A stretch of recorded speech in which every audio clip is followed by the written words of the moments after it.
Gary Honey picked me up at 2nd and Gerard the day before Thanksgiving. I was 86. And he took me to his house. We went upstairs and we had sex. And afterwards, I was getting dressed and he came up behind me and started choking me. And he started choking me. But all I could remember was, I don't know, I guess it happened so fast, all I could remember was like a film projector of things that were going on in my life was like, just flipping back. When I came to, he had a handcuff on my arm, on my wrist, and he kept saying, "Shut up, keep still, I ain't gonna hurt you, I'm not gonna hurt you." He kept trying to fit me in this hole, and he kept taking his board and he kept slamming it on my head, trying to get me to fit into this hole. The only thing I remember after that is that it was somebody upstairs over top of this hole that was crying, and I know he kept saying, "Come on, Sandy, I'm not going to hurt you. I'm not going to hurt you, right?" And he wanted to have a farm, and he wanted to have all these women on the farm, and with all these kids, and blah, blah, blah, and it just became he just created his own little world in his basement, and everybody just kind of pretty much dealt with it, I guess, in their own way. Entre os anos de 1986 e 1987, um pastor de passado duvidoso decide que merecia ter uma grande e feliz família. Para isso, ele planejou que precisava de mulheres para darem vida ao seu grande projeto, uma fábrica de bebês. Mais tarde, ele ficou conhecido como o Bispo da Casa de Horrores, e esse fato ficou conhecido como um dos piores casos dos Estados Unidos.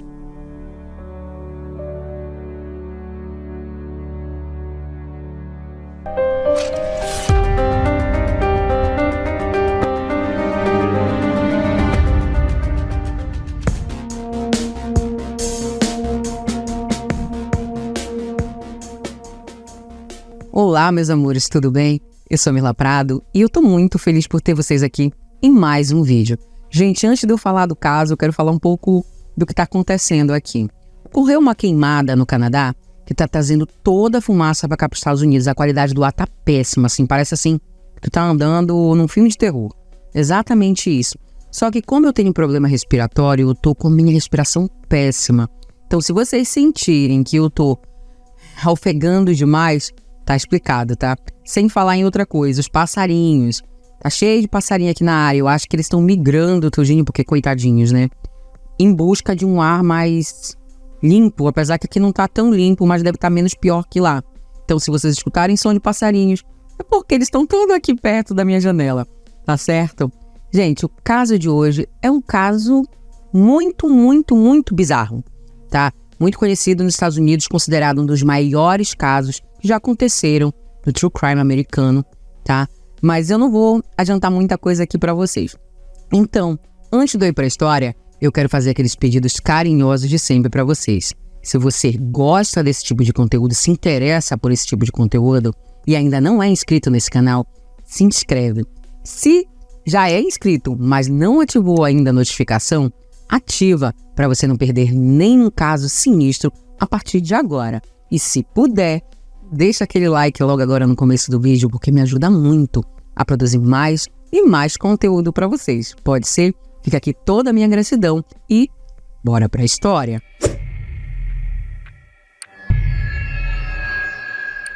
Gary Michael Heidnik nasceu no dia 22 de novembro de 1943, nos subúrbios de Cleveland, sendo filho de Michael e Ellen Heidnik. Ele era filho mais novo e tinha um irmão chamado Terry. Os garotos tiveram uma infância muito complicada, sempre vivenciando as discussões e agressões de seu pai contra sua mãe, o que fez com que eles acabassem se divorciando quando ele tinha apenas 2 anos. Sua mãe teria ficado com os 2 filhos por mais 4 anos, mas ela tinha um grande problema com bebidas alcoólicas, o que fez com que eles, mesmo estando aos cuidados da mãe, acabassem praticamente tendo que se virar sozinhos. Depois que o pai de Gary se casou novamente, eles acabaram ficando sob os cuidados de seu pai, o que os levou a uma vida mais difícil ainda. Segundo Gary, Michael abusava emocionalmente dos filhos, principalmente dele.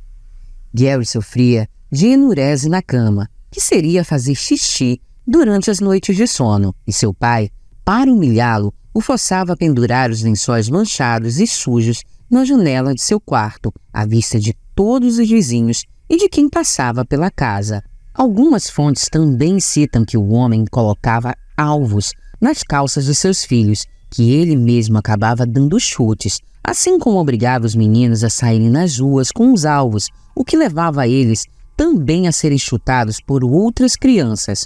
O pai dele também pegava os filhos pelo tornozelo e os sacudia de cabeça para baixo agressivamente.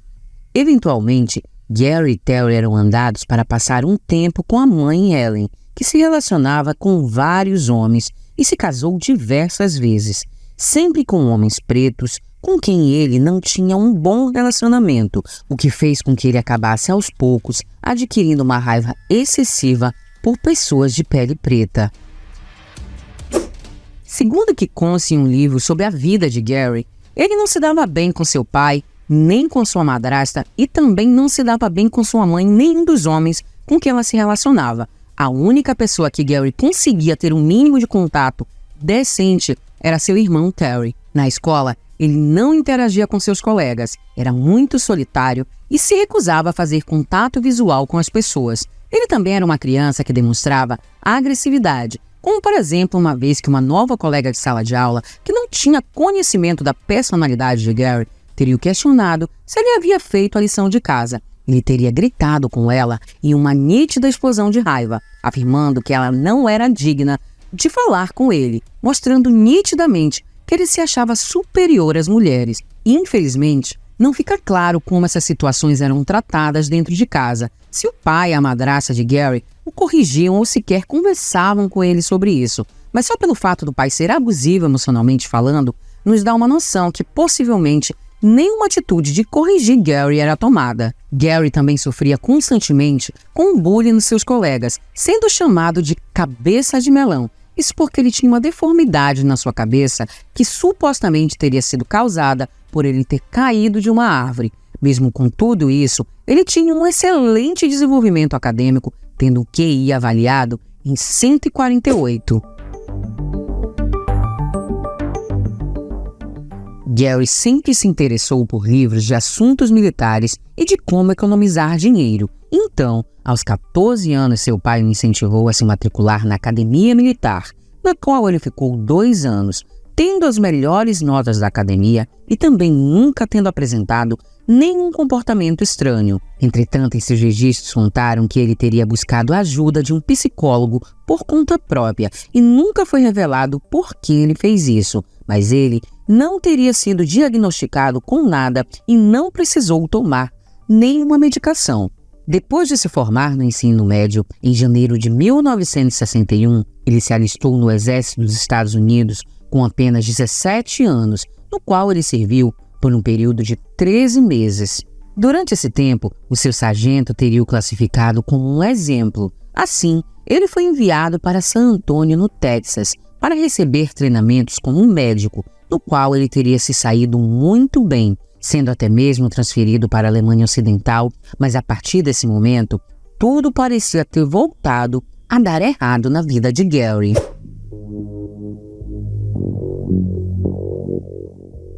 Em agosto de 1962, Gary começou a se sentir mal, com fortes dores na cabeça, náuseas, tonturas e visão turva. Ele foi encaminhado ao neurologista que o diagnosticou com gastroenterite, uma inflamação no estômago e intestino que causam fortes dores e diarreia.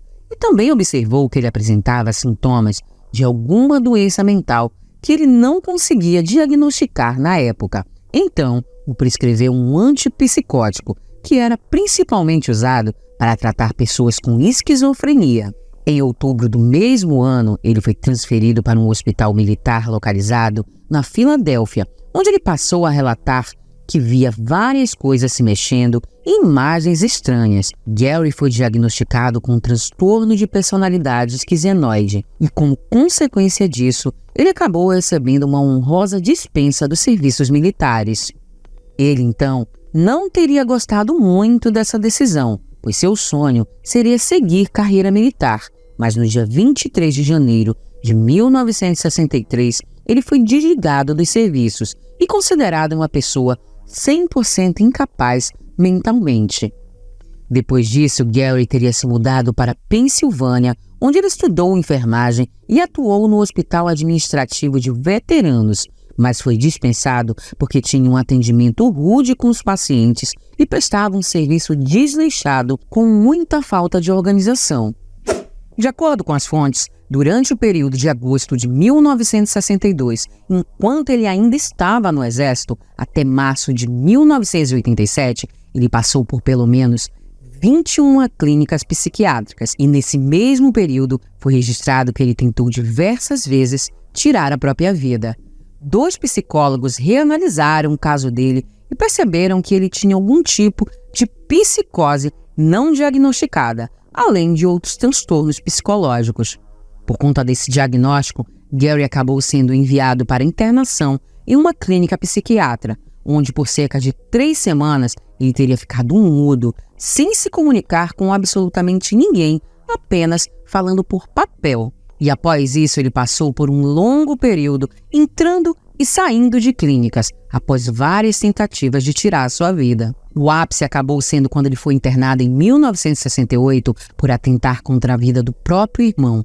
Porém, mesmo com tudo isso, ele foi mantido internado somente por alguns meses e foi liberado no ano de 1968. Em 1970, a mãe de Gary, Ellen, estava lutando contra um câncer ósseo e ainda ela tinha que lidar com alguns efeitos colaterais de todos os anos que ela fez uso de bebidas alcoólicas. A fim de acabar com seu sofrimento, ela teria ingerido uma bebida corrosiva que ela tinha no seu trabalho, que era cloreto de mercúrio, e acabou vindo a óbito. A morte da mãe acabou abalando tanto Gary quanto seu irmão Terry, onde ambos foram internados novamente com transtornos psicóticos, porém em clínicas separadas. Nessa mesma época, Terry também atentou contra sua própria vida.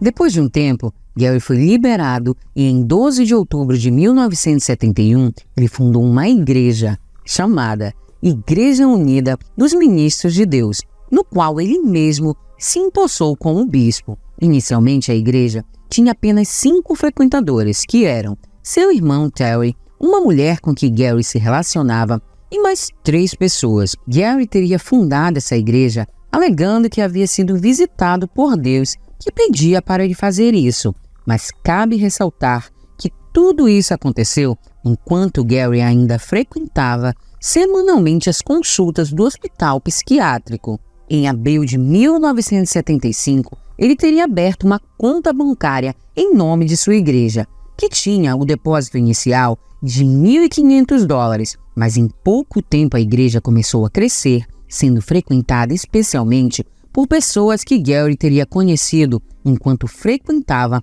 clínicas psiquiátricas. Estes doavam dinheiro para a igreja, o que acabou gerando aos poucos uma grande fortuna para Gary. Em 1976, ele foi morar com Anjanette Davidson, uma mulher preta com deficiência mental considerada leve, que morava na Filadélfia, com quem ele estava se relacionando há algum tempo e que inclusive já estava grávida de Gary. Mais tarde, Anjanette acabou gerando a primeira filha do homem, chamada Maxine Davidson, nascida em 16 de março de 1978. Mas como eles não queriam cuidar da menina, a criança foi deixada em um orfanato. Em 7 de maio de 1978, Gary e Anjanette teriam ido visitar uma das irmãs dela, Alberta Davidson, que estava em uma instituição para doentes mentais em Penn Township. Alberta era uma mulher que tinha 34 anos, porém um QI avaliado em 30 pontos, o que deixava com uma idade mental igualada a uma criança de 5 anos de idade. Mas mesmo assim, ela era autossuficiente para se alimentar e se vestir sozinha. Naquele dia, enquanto Jeanette e Alberta conversavam, Gary conseguiu uma permissão para levar Alberta para uma espécie de passeio e alegou que depois a traria de volta à instituição. Eles saíram juntos naquele mesmo dia, mas depois disso, Alberta não voltou mais para a clínica. Agora olhem só, a instituição conseguiu uma ordem judicial somente em 16 de maio, quase 10 dias depois que Alberta foi levada, para que Gary retornasse com a mulher. Uma funcionária chegou a ir à casa do homem e o questionou sobre o paradeiro de Alberta, no qual ele informou que naquele mesmo dia a teria colocado dentro de um ônibus para que ela retornasse à instituição e que depois disso nunca mais teria visto. Logicamente, a funcionária não acreditou nele e voltou depois com um policial que revistou toda a casa, inclusive o porão. Alberta foi encontrada em uma despensa no porão, que estava desativada, amarrada dentro de um armário. Após ser examinada, foi constatado que ela havia sido abusada de maneira brutal. Cerca de 3 semanas depois, Gary finalmente foi preso. Ele descaradamente se declarou inocente, mas durante seu julgamento o juiz o declarou culpado e ele acabou sendo enviado a uma instituição psiquiátrica e foi liberado em 12 de abril de 1983, mas esse permaneceu mais 3 anos sob a supervisão de um programa de saúde mental que havia sido recentemente sancionado no estado. Gary se mudou então para uma casa na Filadélfia. Durante os próximos anos ele acabou se relacionando com várias mulheres, em sua maioria garotas de programas.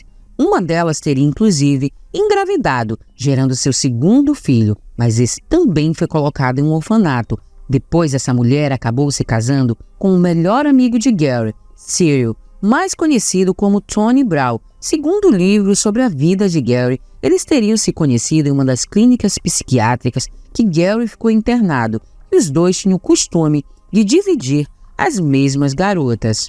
Após isso, Gary teria procurado uma agência de matrimônios que funcionasse como se fosse um Tinder naquela época, já que ainda não existia internet ou redes sociais. Através de cartas, Gary conheceu em 1985 Betty Disto, uma mulher das Filipinas por quem ele se apaixonou. Nas cartas ele dizia que era jovem, bonito e contou várias mentiras sobre sua vida, que acabou fazendo Betty se apaixonar por ele. Em uma das vezes que eles conversaram por telefone, Gary teria pedido para que Betty fosse morar com ele. E como ela era a filha mais nova de 6 irmãos e vivia uma vida rural, ela aceitou, mesmo sendo contra a vontade de sua família. No dia 26 de setembro de 1985, Betty se mudou para a casa de Gary, mas logo de cara ela percebeu que ele não era nada aquilo que ele havia contado por cartas, mas mesmo assim ela teria tomado a decisão de dar uma chance ao relacionamento. No dia 3 de outubro do mesmo ano eles se casaram. Nos 3 primeiros meses de casamento, tudo teria sido perfeito. Gary a tratava bem e era muito romântico, mas aos poucos ele passou a mostrar sua verdadeira personalidade. Gary passou a obrigá-la a ter relação sexual não consensual constantemente, além de ser obrigada a vê-lo durante os atos sexuais com outras mulheres. Ele também a submetia a diversos abusos físicos. Esses eram tapas e socos, além do que ele também usualmente a colocava 12 horas em pé no canto da casa, sem falar que ele sempre a negava comida. Certa vez, Betty tentou conversar com Gary sobre seu relacionamento para ver se conseguia consertá-lo, mas ele teria a agredido brutalmente, amarrando seus pés e seus pulsos e depois a abusado. Ele também deixou claro que se ela fugisse, ele iria atrás dela e tiraria sua vida. No dia 14 de janeiro de 1986, após 4 meses morando juntos, Betty deixou um vestido reserva e um passaporte do lado de fora da janela e uma sacola amarrada, sem que Gary percebesse. Ela, naquela tarde, saiu falando que estava indo ao mercado, mas na verdade ela fugiu. Nessa época ela estava grávida de Gary e ele não sabia. Antes de voltar para as Filipinas, ela chegou a dar um depoimento e abriu um boletim de ocorrência contando tudo que Gary havia feito para ela. Gary foi preso e acusado de violar a condicional. Em março daquele ano, ocorreu a audiência do caso, mas Beth não compareceu ao tribunal para determinar se havia ou não provas suficientes para dar continuidade ao julgamento. Sem o depoimento de Beth, e como naquela época não era feito o exame de corpo de delito, o caso acabou sendo arquivado e Gary acabou sendo solto. No dia 15 de setembro do mesmo ano, 1986, Beth deu à luz a um menino chamado Jace John Disto, e Gary só teve o conhecimento do nascimento do filho após receber um cartão postal de Beth falando sobre o filho e se negando a dar o divórcio. Só para deixar contextualizado, durante todo esse tempo, Gary continuou com sua igreja, pregando todos os domingos no culto e chegando a acumular um montante de $545 mil em 1986. Sendo assim, nesse ano a igreja já era considerada próspera e opulenta. Após a frustração com o fim de seu relacionamento com Beth, Gary Heidnik decidiu colocar um plano sinistro em prática, um plano que até hoje é conhecido como um dos piores casos dos Estados Unidos. Ele queria sequestrar 10 mulheres pretas que tivessem deficiência mental e aprisioná-las em seu porão, pois ele pretendia fazer ali uma fábrica de bebês.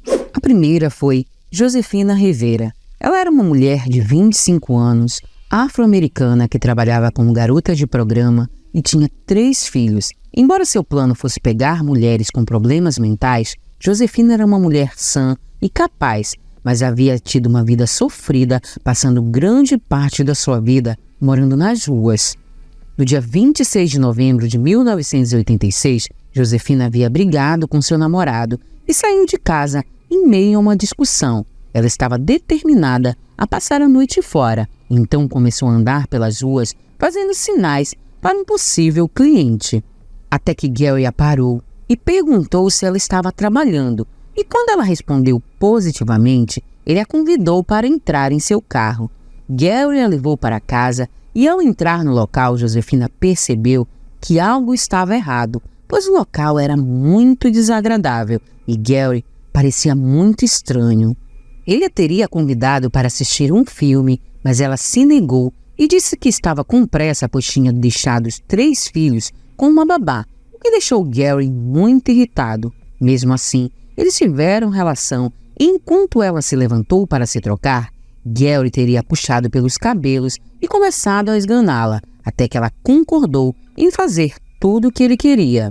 O homem então a amarrou e a jogou em um colchão velho no porão da casa. Depois, ele teria pegado uma barra de exaustor no qual amarrou os pés e as mãos dela. Após isso, ele se deitou ao lado dela e dormiu a noite toda. Na manhã seguinte, ela acordou sozinha e pôde ver com mais clareza o local onde estava aprisionada. Havia uma janela que estava fechada com madeiras, as paredes e o piso eram de cimento rústico e havia um buraco no meio do chão, que era uma espécie de fosso, mas que era menor que uma banheira. Pouco tempo depois de acordar, Gary teria aparecido lhe oferecendo uma refeição, que seria um pão com ovo, no qual ela não comeu, e depois ele teria ido com uma picareta aumentar o buraco que estava ali no chão. Quando Josefina questionou qual o motivo de tudo o que ele estava fazendo, ele simplesmente respondeu que a sociedade lhe devia 10 esposas e uma família, e que ele pegaria para ele as 10 esposas e as engravidaria. E depois que as crianças nascessem, elas seriam todas criadas juntas, e ele, suas esposas e seus filhos seriam uma grande família feliz. Após isso, Josefina foi abusada.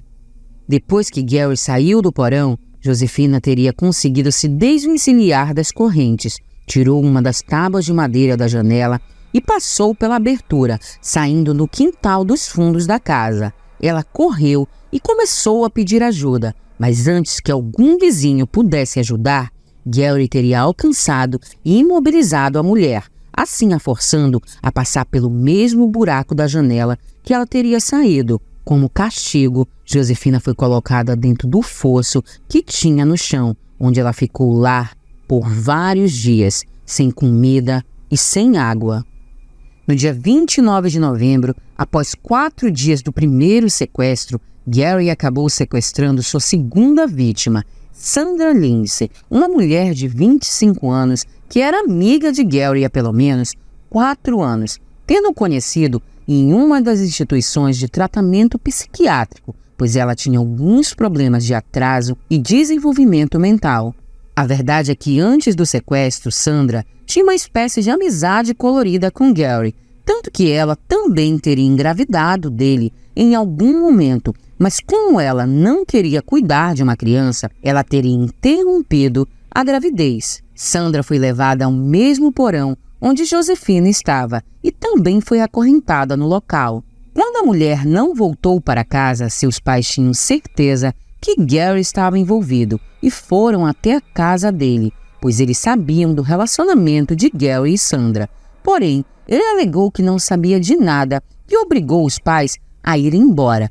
Depois disso, ele teria obrigado Sandra a escrever uma carta falando que tinha fugido e que entraria em contato com os pais assim que ela chegasse em Nova York, que seria o seu destino.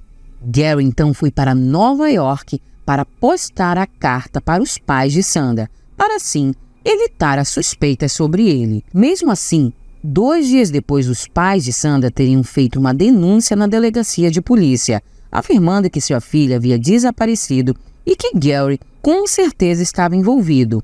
Mas por azar, eles falaram logo com um amigo de Gary, Tony Brown, o que casou com a primeira mulher que havia tido um filho de Gary. Após passar pela reabilitação, Tony se tornou um policial e, ao perceber do que se tratava, ele soletrou o nome errado durante a queixa para proteger um amigo. E como não foi encontrado nenhum nome relacionado ao que foi soletrado, a queixa não pôde ser formalizada. A polícia passou a achar que Sandra realmente tinha fugido, principalmente por conta da carta, e com isso, o caso foi deixado de lado.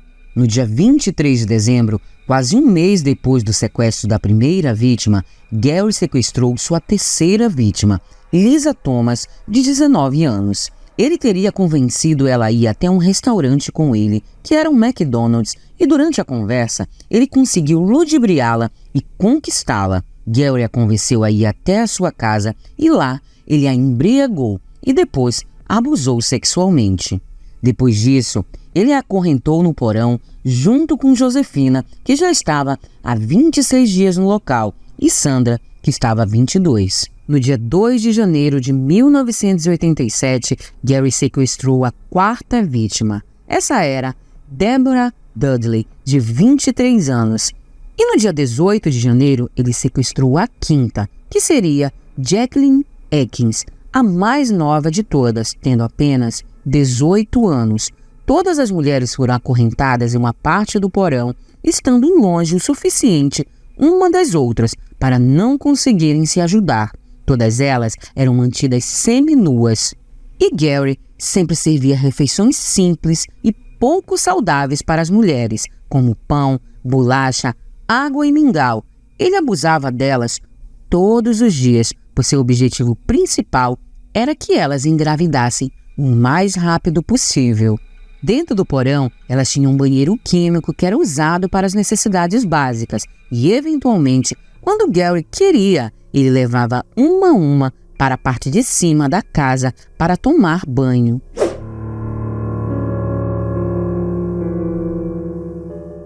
Josefina, por ter sido a primeira a ser sequestrada, acabou se tornando uma espécie de líder entre elas, que intermediava sempre que as garotas queriam algo. Mas com o passar do tempo, Gary percebeu que, na verdade, elas estavam se tornando muito amigas, e isso o preocupou muito, pois elas poderiam fazer uma rebelião contra ele e escaparem. Então, ele resolveu elaborar um plano. Olhem como ele era perspicaz. Gary elegia uma garota diferente todos os dias para que ela ficasse de olho nas outras, e no final do dia ela tinha que apontar alguma coisa errada que as outras fizeram, e a garota que fosse elegida por ele que fez algo errado seria punida. Caso a garota que vigiava se negasse a apontar algum erro, era ela que virava alvo. Estratégia essa que foi perfeita para manter a discórdia e o controle sobre as mulheres, pois ali a lei que imperava era a lei da sobrevivência. Com isso, as garotas passariam a se virar umas contra as outras. Nesse momento, Gary passou a alimentá-las somente com ração de cachorro. Nessa época, os vizinhos passaram a perceber que Gary não estava saindo muito de casa, e eles sabiam do perfil dele psicológico, que ele era um cara psicótico, né? Além disso, alguns vizinhos passaram a sentir um cheiro muito ruim, forte, saindo da casa dele, e pensavam que algo grave poderia estar acontecendo ali. Para isso, eles chamaram a polícia. No dia 10 de janeiro de 1987, um policial foi até a casa de Gary, mas esse o enrolou, e como ele não tinha um mandado de busca, não pôde entrar na casa, e assim ele foi embora. No dia 1º de fevereiro do mesmo ano, Sandra Lindsay, a vítima que era amiga de Gary, teria tentado fugir, e quando ele percebeu, a submeteu a vários abusos físicos e depois a pendurou pelo pulso no teto do porão, onde ela ficou sem comida e sem água por 7 dias. Durante esses dias, ela acabou sucumbindo por conta de uma combinação de fome, tortura e febre. Gary ficou extremamente frustrado e com raiva por aquilo, pois Sandra era a única entre as vítimas que ele realmente conhecia, pois era uma, digamos que, amiga, e ele sabia que se o corpo dela aparecesse, os pais dela iriam diretamente ligar isso a ele. Então, ele concluiu que precisava se livrar do corpo. Assim, ele comprou um moedor de carne, desmembrou o corpo dela em vários pedaços, deu parte dele para seus cachorros comerem na frente das outras mulheres e outras partes ele misturou na ração e serviu para as meninas. O que sobrou, ele deixou picado dentro do freezer. Depois do acontecimento, as garotas teriam ficado com medo de Gary, mas também teriam ficado mais espertas. Então o homem passou a temer mais ainda uma rebelião. Ele propôs a Josefina para que ela se aliasse a ele, para lhe contar qualquer plano que tivesse das meninas de fugir. E assim ele passou a lhe dar vários presentes e regalias. Na primeira vez que Josefina contou para Gary sobre os planos de fuga das meninas, ele as amordaçou com uma fita e depois perfurou com uma chave de fenda o ouvido delas, deixando-as surdas. De todas as mulheres, Deborah Dudley era a que mais dava trabalho e enfrentava a Gary. Então ele tinha uma espécie de raiva em especial por ela. No dia 18 de fevereiro de 1987, ele ordenou que todas as garotas entrassem no fosso, menos Josefina, que tinha se tornado sua parceira. Então ele encheu o fosso de água e usou fios elétricos para torturá-las. Como ele tinha uma rixa com Deborah, ele teria usado a carga mais próxima de seu corpo, fazendo com que ela recebesse parte maior dos impulsos elétricos, o que fez com que ela acabasse indo a óbito. Quando Gary percebeu o que havia acontecido, ele ficou novamente muito irritado. Então, o corpo de Deborah ficou cerca de um dia no local, e no dia seguinte, ele descartou os restos mortais da mulher no Pine Barrens, em New Jersey, um morro no qual ele e Josefina teriam cavado um buraco e enterrado Deborah ali. Infelizmente, não há informações de como e quando a mulher foi encontrada. Depois da morte de Deborah, a fábrica de bebês de Gary havia diminuído, restando somente 3 das 5 vítimas iniciais. Então, ele decidiu que era hora de voltar a caçar. No dia 23 de março de 1987, Gary e Josefina saíram e sequestraram a 6ª vítima. Ela era Agnes Adams, de 24 anos. Nessa época, as caças haviam começado há mais ou menos 4 meses. Agnes foi escolhida porque era uma garota de programa que era conhecida tanto de Gary quanto por Josefina, que por algumas vezes trabalhou com a mulher em uma boate. No dia seguinte, Josefina se ofereceu para sequestrar outra garota para Gary. Como nas últimas semanas ela tinha se tornado leal a ele, ele realmente achou que ela havia mudado sua mentalidade e que agora ela era sua parceira de crime. Josefina também conseguiu convencê-lo a deixar ela a ir ver seus 3 filhos. pois haviam meses que ela não via eles e depois ela disse que voltaria depois de ter sequestrado a garota, já com uma garota nova. E assim, ele aceitou sua proposta. Assim que Josefina saiu, ela correu para a casa do namorado, o mesmo que ela estava brigando no dia que ela foi sequestrada. Ele, obviamente, não acreditou em suas palavras, mas ela o convenceu a chamar a polícia. Ela então contou tudo o que estava passando para os agentes policiais, que só se convenceram sobre o que ela estava falando para ele após verem as marcas de abuso que estavam no corpo dela. Os policiais foram junto com Josefina até o ponto de referência que Gary estava esperando, um posto de gasolina, onde finalmente Gary foi preso. Ao invadirem a casa do homem, eles encontraram as outras garotas presas no porão e restos mortais de Sandra ainda na cozinha. Para ser mais específico, o antebraço dela estava inteiro no freezer. Também foram encontradas sacolas com ossos e vestígios dela no triturador. Seu amigo Tony Brown também foi preso, mas ele fez um acordo com a promotoria, saindo assim sob fiança de $50 mil e testemunhando contra Gary nos tribunais. No dia seguinte, a mídia noticiava nas manchetes dos jornais como a Casa dos Horrores e contava a história perturbadora de um homem que havia abusado, agredido e tirado a vida de mulheres, algumas delas, inclusive, com problemas mentais. Gary, desde o início, alegou inocência, contando diversas versões. Em uma delas, ele alegou que as garotas já estavam na casa dele quando ele se mudou. Ai, gente, de verdade, como uma pessoa dessa, se é que pode se chamar de pessoa, subestima dessa forma o bom senso e a inteligência dos outros? Olha só, depois disso, ele ainda alegou que elas estavam no local porque queriam e depois ainda disse que a pessoa que estava por trás de tudo isso, na verdade, era Josefina e não ele. Entretanto, os depoimentos das meninas foram suficientes para provar que Josefina só fez o que fez para sobreviver e, graças a isso, elas conseguiram escapar dele. Em 2 de abril de 1987, Gary tentou novamente tirar sua vida enquanto estava na prisão, mas foi socorrido a tempo pelos guardas.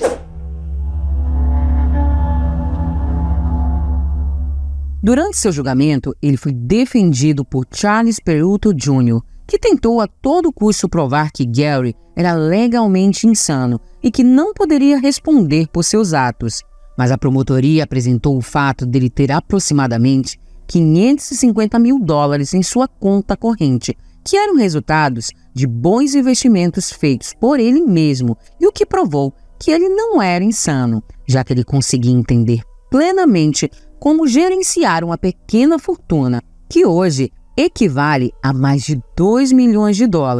Em 1º de julho de 1988, Gary Heidnik foi condenado por 2 acusações de assassinato em primeiro grau pelas mortes de Sandra Lindsay e Deborah Dudley, 6 acusações de sequestro, 5 acusações de abuso sexual, 4 acusações de agressão agravada e 2 acusações de relação sexual involuntária desviada por abuso de mulheres que tinham problemas mentais. Ele foi condenado a perder a vida. No entanto, 6 meses depois, em janeiro de 1989, Gary atentou contra a própria vida novamente. Ele teria escondido alguns comprimidos de um antipsicótico que lhe havia sido prescrito. Depois, ele tomou tudo de uma vez, porém, novamente foi socorrido a tempo. Em 1997, a filha mais velha de Gary, Maxine Davidson White, que na época tinha 19 anos, e sua ex-esposa, Beth Heidnik,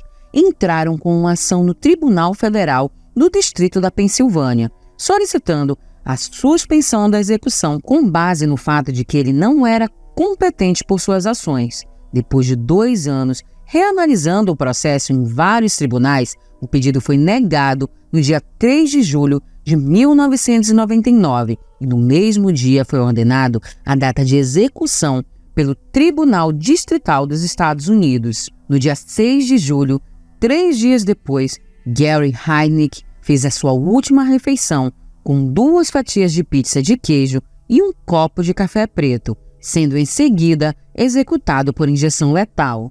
Em todos os anos de pena de morte na Pensilvânia, somente 3 pessoas foram executadas, e uma delas, e a última, foi Gary Heidnik.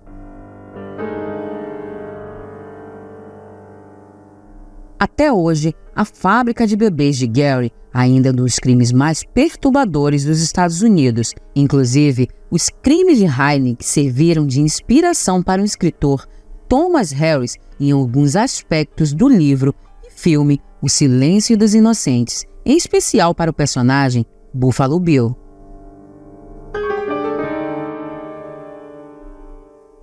É isso, gente. Esse foi o fato sinistro de hoje. Eu espero que vocês tenham gostado da forma que eu explanei para vocês. E se você ficou até aqui, aplaude nos comentários para eu saber quem são vocês. Deixando bem claro, tá, gente, que eu peço esses aplausos, jamais esses aplausos são para o caso, para o que as vítimas passaram, mas sim para o meu desempenho e também para eu saber se vocês ficaram até o final. Pode ser? Fica aqui meu muito obrigada e até o próximo Fato Sinistro.